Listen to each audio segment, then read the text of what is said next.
Section 1.4, the final section of Lesson 1, is whole stroke with focal points.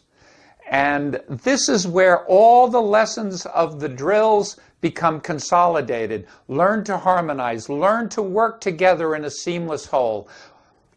5% of your learning will come in learning exercises and drills and rehearsals. 95% of your learning and development and acquisition of mastery will come in whole stroke practice, but with pinpoint focus. And so this section takes you through a series of logically sequenced focal points that will teach you how you will practice whole stroke for the rest of your life in developing mastery of catch and press.